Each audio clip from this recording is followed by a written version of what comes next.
Supreme court ने दे दिया चुनाव आयोग को आदेश, 48 घंटे के अंदर जारी हो वोटिंग आंकड़े।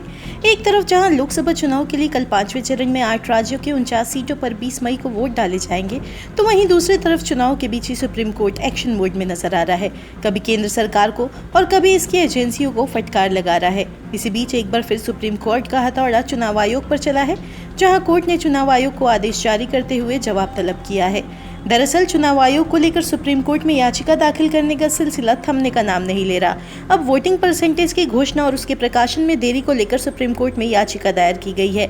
सीजेआई डीवाई चंद्रचूड़ की अध्यक्षता वाली 3 जजों की पीठ ने गैर सरकारी संस्था एसोसिएशन फॉर डेमोक्रेटिक रिफॉर्म्स यानी एडीआर की याचिका पर सुनवाई की और निर्वाचन आयोग से 1 हफ्ते के अंदर जवाब मांगा है। इस याचिका में लोकसभा चुनाव के प्रत्येक चरण का मतदान संपन्न होने के 48 घंटे के अंदर मतदान केंद्रवार मत प्रतिशत के आंकड़े आयोग की वेबसाइट पर अपलोड करने का निर्देश देने का अनुरोध किया गया है।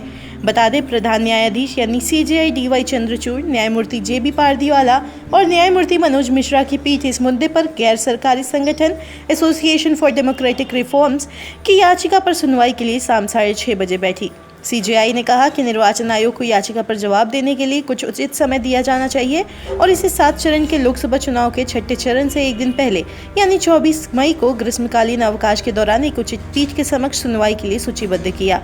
गौरतलब है कि इस दौरान चुनाव आयोग के वकील की दलील पर सुप्रीम कोर्ट ने कड़ी आपत्ति जताते हुए कहा कि आपको यह आरोप पूरी तरह से गलत है। जब भी हमें लगता है कि किसी मामले में हस्तक्षेप करना चाहिए तो हम करते हैं।